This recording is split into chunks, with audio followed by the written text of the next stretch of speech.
You know, not all of us had a perfect childhood. Some of us went through things that nobody really talks about.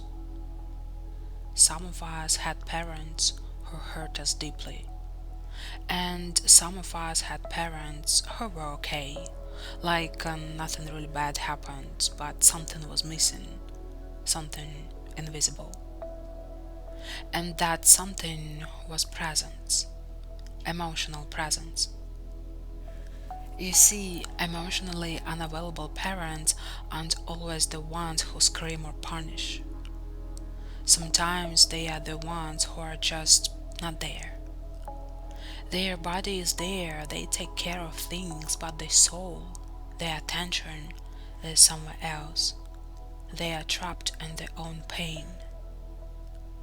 And it is not even their fault because they never learned how to process what they went through. Maybe their own parents didn't know how to love either. Maybe they were always trying to survive. So instead of healing their pain, they carried it inside. And that pain made them unable to connect with you fully.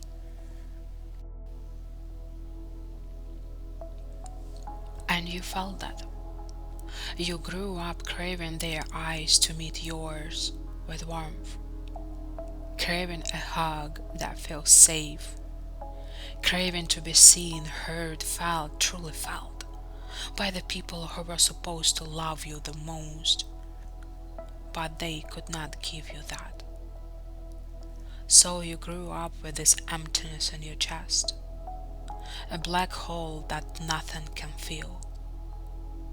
You try to cover it with love, relationships, achievements, alcohol, food, scrolling social media, helping everyone you meet on your way, staying busy.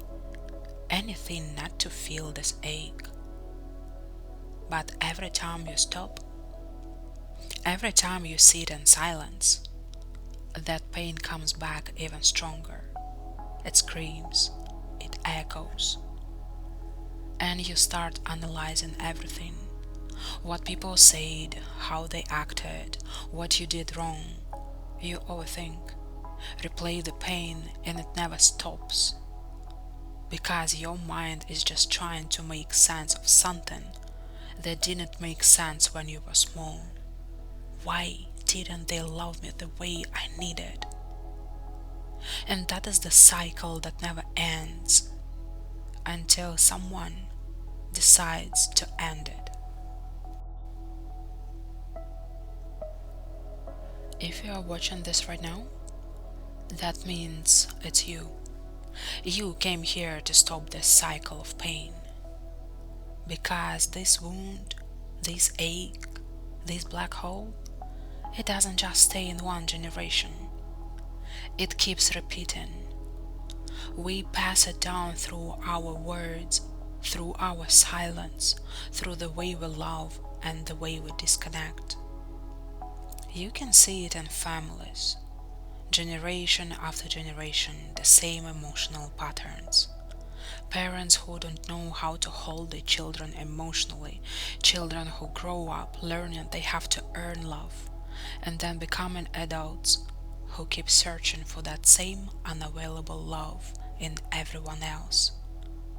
But you can stop it, and you can be the one who ends it.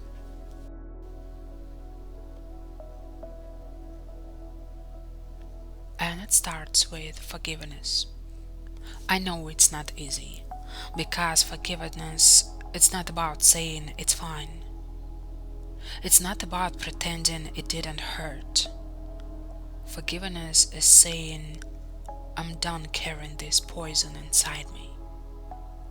Because that is what pain becomes over time, a poison that spreads through your body, your mind, your soul.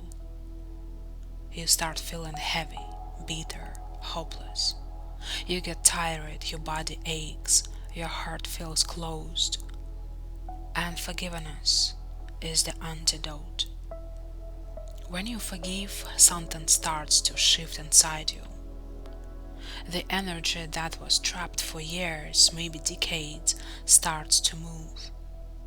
Sometimes you will cry, sometimes you will shake, sometimes you will just feel a deep calm for no reason. That's energy leaving your body. Forgiveness literally rewires your nervous system. It lowers the stress hormones that kept you in a survival mode all your life. It opens your heart. It lets your body finally rest. You don't forgive for them, you forgive for you, for your peace, for your children if you have them, for your body, your future, your joy. Because when you forgive, you are telling your system, we're safe now. You are telling your inner child, you are not alone anymore. And you don't have to do it all alone either. You can give it to God, to the universe, to whatever higher power you feel close to. You can say, I cannot carry this alone anymore. Please take it from me.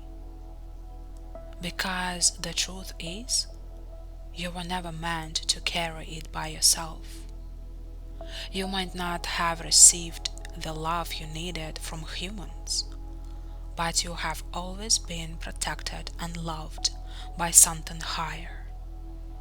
Something that has been guiding you, protecting you, keeping you alive until the moment you were ready to heal.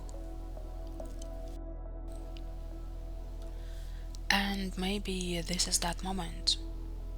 When you let go, when you surrender, the poison starts to leave your soul. The energy begins to flow again. The pain begins to soften. And what was once a black hole inside your chest starts to become light. You realize that the pain was never really yours. It was generations of pain passed down through stories, through silence, through DNA, through energy. It lived inside you because you were strong enough to heal it.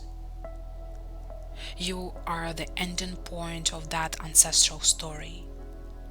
And when you forgive, when you finally release, you don't just heal yourself, you heal your whole bloodline. Because love moves backwards and forwards in time. It heals the ones who came before and protects the ones who will come after. And that's the kind of power forgiveness has. It's not weakness, it's spiritual mastery. It's remembering who you are, a soul strong enough to turn generations of pain into peace. So if you feel that black hole in your chest tonight, don't run. Sit with it, breathe into it, and whisper, I am ready to forgive. I am ready to be free. That's where your healing begins. That's where everything starts to change.